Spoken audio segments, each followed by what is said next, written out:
ವಿಜಯಪುರದಲ್ಲಿ ಭೀಮಾ ನದಿ ಪ್ರವಾಹದಿಂದ ಸಂಕಷ್ಟ ಎದುರಾಗಿದೆ. ಅಪಾಯದ ಅಂಚಿನಲ್ಲಿದೆ ದೇವಣಗಾವ ಸೇತುವೆ. 65 ವರ್ಷಗಳ ಹಳೆಯ ಸೇತುವೆ ಅವಸಾನದ ಅಂಚಿಗೆ ತಲುಪಿರುವಂಥದ್ದು. 65 ವರ್ಷಗಳ ಹಳೆಯ ಸೇತುವೆ. ನೇಗಿರಣ ಪರಿಸ್ಥಿತಿ. ವಿಜಯಪುರದಲ್ಲಿ ಭೀಮಾ ನದಿ ಪ್ರವಾಹದಿಂದ ಸಂಕಷ್ಟ ಎದುರಾಗಿದೆ. ಕಲ್ಯಾಣ ಕರ್ನಾಟಕ ಭಾಗದಲ್ಲಿ ಅಲ್ಲಿ ಸಂಕಷ್ಟ, ಪ್ರವಾಹದ ಪರಿಸ್ಥಿತಿ, ಈ ಪ್ರಲಾಪಗಳು ನೋಡ್ತಾ ಇದ್ರಲ್ಲ, ಇದೆಲ್ಲವೂ ಕೂಡ ಭೀಮಾ ನದಿಯಿಂದ ಆಗಿರುವಂಥದ್ದು. ಲಕ್ಷಾಂತರ ಕ್ಯೂಸೆಕ್ ನೀರನ್ನ ಬಿಡಲಾಗ್ತಾ ಇರುವಂತ ಹಿನ್ನೆಲೆಯಲ್ಲಿ ಈ ಪರಿಸ್ಥಿತಿ ಎದುರಾಗಿದೆ. ವಿಜಯಪುರ ಕಲಬುರಗಿ ಸಂಪರ್ಕಿಸುವಂತ ದೇವಣಗಾವ ಬ್ರಿಡ್ಜ್ ಆಲಮೇಲ ತಾಲೂಕಿನ ದೇವಣಗಾವ ಗ್ರಾಮದ ಬಳಿಯ ಸೇತುವೆ ಇದು. ಮಳೆ ಪ್ರವಾಹದ ಹೊಡೆತಕ್ಕೆ ಬಿರುಕು ಬಿಟ್ಟಂತ ಸೇತುವೆ. ಸೇತುವೆ ಮೇಲ್ಭಾಗ ಬಿರುಕು ಬಿಟ್ಟಿದೆ. ಕಿತ್ತು ಬಂದಿರುವಂತ ಸೇತುವೆ ಮೇಲಿನ ಡಾಂಬರ್ ಕಿತ್ಕೊಂಡು ಬಂದಿದೆ. ಸೇತುವೆ ಮೇಲಿನ ಡಾಂಬರ್, ಸೇತುವೆ ಮೇಲೆ ಗುಂಡಿಗಳು, ಸಂಚಾರ ಕೂಡ ಕಷ್ಟ ಎದುರಾಗ್ತಾ ಇದೆ.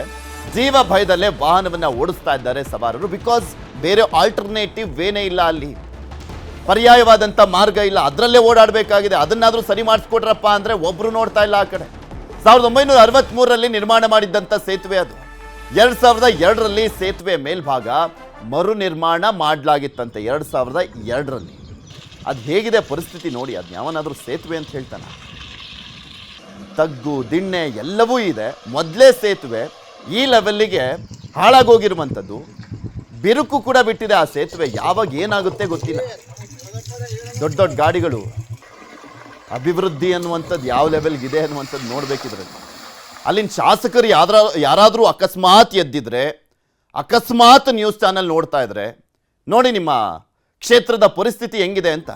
ಒಂದು 4-5 ರೌಂಡ್ ಅವ್ರನ್ನ ಜೋರಾಗಿ ಓಡಾಡಿಸ್ಬೇಕಲ್ಲಿ 100 ಕಿಲೋಮೀಟರ್ ಸ್ಪೀಡಲ್ಲಿ. ಗೊತ್ತಾಗುತ್ತೆ ಹೇಗಿದೆ ಪರಿಸ್ಥಿತಿ ನಮ್ಮ ಕ್ಷೇತ್ರದಲ್ಲಿರುವಂಥ ಈ ಕಿತ್ತೋದ ಸೇತುವೆದು ಅಂತ. ಪಾಪ ಜನ ಪರದಾಡೋದು ಹೇಳಿ. ಬೈಕನ್ನು ಒಂದು ಸ್ವಲ್ಪ ಸ್ಲಿಪ್ ಆದರೂ ಮುಗೀತು ಅಲ್ಲಿ.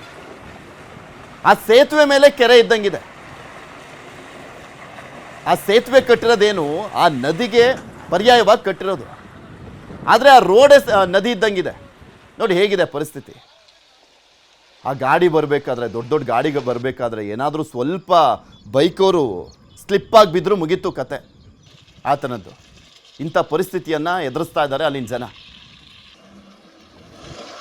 ಇದು ಗುಲ್ಬರ್ಗ ಮತ್ತು ಬಿಜಾಪುರ ಹೋಗೋ ರೂಟ್ ಅದ ರೀ. ಇದು ಒಂದೇ ರೂಟ್ ಅದ ರೀ. ಈ ರೋಡ್ ಏನು ಯಾರೂ ಮಾಡ್ತಾ ಇಲ್ಲ ರೀ. ಏನು ಮಾಡ್ತಿರ್ಬೇಕ್ರಿ, ಈಗ ಏನು ಮಾಡ್ತಾರೆ ಗೊತ್ತಿಲ್ಲ ರೀ ನಮಗೂ ಅಷ್ಟು. ಬ್ರಿಡ್ಜ್ ಭೀಮಾ ದೇವಣಗ ಅರ್ಧ ಬಿಜಾಪುರ ಡಿಸ್ಟಿಕ್, ಅರ್ಧ ಗುಲ್ಬರ್ಗ ಡಿಸ್ಟಿಕ್ ಸರ್ ಅದು. ದೇವಣಗ ಬ್ರಿಡ್ಜ್ ಸರ್. ಏನು ಸರ್ MLA ಅವ್ರಿಗೆ ಗೊತ್ತು ಸರ್ ಅವ್ರಿಗೆ. ಏನು ಮಾಡಿಸ್ತಾರೆ ಏನು ಬಿಡ್ತಾರೆ ಗೊತ್ತಿಲ್ಲ ರೀ ಸರ್. ರೋಡ್ ಒಟ್ಟು ಟಂಕ್ ಮಟ್ಟ ಇದು ಮೊಳಕಾಲ ಮಟ್ಟ ಟೆಗ್ ಅವ್ರು ಸರ್. ಏನು ಕ್ರಮಗೊಳ್ಬೇಕು ರೀ MLA ಅವರು, ಅಶೋಕ್ ಮನಗೋಳಿ ಅವರು MLA ಅವರು ಕ್ರಮಗಳು ಇದು ಮಾಡಿಸ್ಬೇಕು ಸರ್ ರೋಡ್ ಗೀಡ್ ಎಲ್ಲ ರೀ. ಇದು ಗುಲ್ಬರ್ಗ ಮತ್ತು ಬಿಜಾಪುರ ಹೋಗೋ ರೂಟ್ ಅದ ರೀ. ಇದು ಒಂದೇ ರೂಟ್. ಸರ್, ನಿಮಗೆ ತೋರಿಸ್ತಾ ಇದ್ವಲ್ಲ ದೇವಣಗಾವ್ ಸೇತುವೆಯ ಪರಿಸ್ಥಿತಿ ಹೇಗಿದೆ ಅಂತ. ದೇವರಿಗೆ ಪ್ರೀತಿ ದೇವಣಗಾವ್ ಸೇತುವೆಯ ಪರಿಸ್ಥಿತಿ ಅಲ್ಲಿ ಹೇಗಿದೆ ಅನ್ನುವಂಥದ್ರ ಬಗ್ಗೆ ಇನ್ನಷ್ಟು ಹೆಚ್ಚಿನ ಮಾಹಿತಿಯನ್ನು, ಗ್ರೌಂಡ್ ರಿಪೋರ್ಟನ್ನು ನಿಮ್ಮ ಮುಂದೆ ಇಡ್ತಾ ಹೋಗ್ತಾರೆ ನಮ್ಮ ವಿಜಯಪುರದ ಪ್ರತಿನಿಧಿ ಗುರುರಾಜ್. ನೋಡ್ಕೊಂಬರೋಣ. ವಿಜಯಪುರ ಜಿಲ್ಲೆ ಮತ್ತು ಕಲಬುರಗಿ ಜಿಲ್ಲೆಯ ಭೀಮಾ ತೀರದ ಇತಿಹಾಸದಲ್ಲಿ ಸೊನ್ನ ಬ್ಯಾರೇಜ್ ಏನಿದೆ ಅದು ಅತ್ಯಂತ ಮಹತ್ವದಾಗಿರುವಂಥದ್ದು. ಇಡೀ ಇತಿಹಾಸಕ್ಕೆ ಘಟನೆಗೆ ಸಾಕ್ಷಿಯಾಗಿರುವಂಥದ್ದು.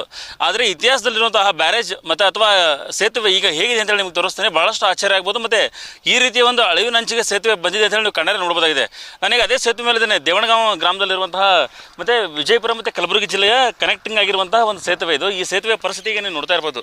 ಇಲ್ಲಿ ವಾಹನಗಳು ಬರ್ತಾ ಇವೆ ಅಫ್ಜಲ್ಪುರದಿಂದ, ಕಲಬುರಗಿ ಜಿಲ್ಲೆಯ ಅಫ್ಜಲ್ಪುರದಿಂದ ವಿಜಯಪುರ ಜಿಲ್ಲೆಯ ಆಲ್ಮೇಲ್ ತಾಲೂಕಿಗೆ ಬರ್ತಾ ಇರುವಂಥವು. ನಾನು ದೇವಣಗಾಂವ ಗ್ರಾಮದಲ್ಲಿರುವಂಥದ್ದು. ಗ್ರಾಮದಕ್ಕೆ ಕನೆಕ್ಟ್ ಆಗಿರುವಂತಹ ಇದೊಂದು ಸೇತುವೆ ವಿಜಯಪುರ ಮತ್ತು ಕಲಬುರಗಿ ಎರಡು ಜಿಲ್ಲೆ ಕನೆಕ್ಟ್ ಮಾಡುವಂಥ ಹೆದ್ದಾರಿ ಇದು. ಆದರೆ ಇಲ್ಲಿ ಪರಿಸ್ಥಿತಿ ನೋಡ್ತಿರ್ಬೋದು. ಹೆದ್ದಾರಿಯಲ್ಲಿ ಈ ರೀತಿ ಒಂದು ಹೆದ್ದಾರಿ ಇರುತ್ತೆ ಅಂತ ಹೇಳಿ ನೀವು ಇಮ್ಯಾಜಿನ್ ಮಾಡ್ಕೊಳಕ್ಕಾಗಲ್ಲ. ಆ ರೀತಿಯ ಹೆದ್ದಾರಿ ಇಲ್ಲೊಂದು ಇರುವಂಥದ್ದು.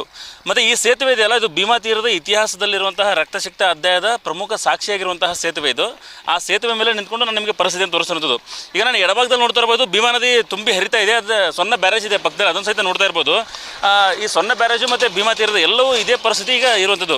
ಈಗ ಪ್ರವಾಹ ಬಂದಿರೋದ್ರಿಂದ, ನೀರು ಅಧಿಕವಾಗಿ ಬಂದಿರೋದ್ರಿಂದ ಸೇತುವೆ ಮೇಲೆ ಯಾವ ರೀತಿ ಇದೆ ಅಂತ ಹೇಳಿ ಇಲ್ಲಿ ಬಸ್ಸು ಬರ್ತಾ ಇದೆ, ನೀವು ವೆಹಿಕಲ್ಗಳು ಬರ್ತಾ ಇದೆ ನೋಡ್ತಿರ್ಬೋದು. ಈ ರೀತಿಯ ರಸ್ತೆಗಳು ಇರುತ್ತೆ ಅಂತ ಹೇಳಿ, ಅದರಲ್ಲೂ ಹೆದ್ದಾರಿ ಇರುತ್ತೆ ಅಂತ ಹೇಳಿ ಈ ಭಾಗದ ಜನ ಪ್ರತಿದಿನ ಇಲ್ಲಿ ಅಪಘಾತಗೀಡಾಗುವಂಥ ಸಹಜ ಆಗಿದೆ. ಮತ್ತು ಅವರು ಸಂಬಂಧಪಟ್ಟ ಅಧಿಕಾರಿಗಳಿಗೆ ಮನವಿಯನ್ನು ಮಾಡ್ತಾ ಇದ್ರೆ ಸಹಿತ ಯಾವುದೇ ರೀತಿ ಪ್ರಯೋಜನ ಆಗಿಲ್ಲ. ಇನ್ನು ನನ್ನ ಎಡಭಾಗದಲ್ಲಿ ನೋಡ್ತಾ ಇರ್ಬೋದು ನದಿ ಯಾವ ರೀತಿ ತುಂಬಿ ಹರಿತಾ ಇದೆ. ಭೀಮಾ ನದಿಗೆ ಉಜ್ನಿ ಮತ್ತು ಮೀರ್ ಜಲಾಶಯದಿಂದ ನೀರು ಬಿಟ್ಟರೆ ಕಾರಣಕ್ಕೆ ನದಿ ತುಂಬಿ ಹರಿತಾ ಇದೆ. ಅಲ್ಲಿರುವಂಥದ್ದು ಸೊನ್ನ ಬ್ಯಾರೇಜನ್ನು ನೀವು ನೋಡ್ತಾ ಇದ್ದೀರಾ. ಸೊನ್ನ ಬ್ಯಾರೇಜ್ ಮುಂಭಾಗದಲ್ಲಿ ಮತ್ತು ಸುಕ್ಷೇತ್ರ ಗತ್ತರಿಗೆ ಏನಿದೆ ಅದರ ಹಿಂಭಾಗದಲ್ಲಿರುವಂಥ ನೀರು ಇದು, ಅದ್ರ ಮೇಲೆ ನಿಂತ್ಕೊಂಡು ನಾನು ನಿಮಗೆ ತೋರಿಸ್ತಾ ಇದ್ದೀನಿ. ಸೊನ್ನ ಬ್ಯಾರೇಜ್ ಏನಿದೆ ಇದು ಭೀಮಾ ನದಿಯ ಪ್ರಮುಖ ಒಂದು ಬ್ಯಾರೇಜ್, ಮತ್ತು ಇಲ್ಲಿ ನಿತ್ಯ ಕನೆಕ್ಟಿಂಗ್ ಇರುವಂಥದ್ದು. ಇದು ಏನಾದರೂ ಒಂದು ವ್ಯವಸ್ಥೆಯನ್ನು ಮಾಡಿ ಅಂತ ಹೇಳಿ, ಆದರೆ ಯಾವುದೇ ರೀತಿ ಪರಿಹಾರಕ್ಕೆ ಇದುವರೆಗೂ ಆಗಿಲ್ಲ. ಈ ಇತಿಹಾಸದಲ್ಲಿರುವಂಥ ಇಂಥ ಸೇತುವೆ ಈ ಪರಿಸ್ಥಿತಿ ಇದೆ, ಅಳಿವಿನ ಅಂಚಿಗೆ ಬಂದಿರುವಂಥದ್ದು. ಈಗಾಗಲೇ ಅವರು ಸಂಬಂಧಪಟ್ಟವ್ರಿಗೆ ಸಹಿತ ಮನವಿಯನ್ನು ಮಾಡ್ತಾ ಇದ್ದಾರೆ, ಆದಷ್ಟು ಬೇಗ ಈ ಸೇತುವೆಯನ್ನು ರಿಪೇರ್ ಮಾಡಿ ಅಂತ ಹೇಳಿ.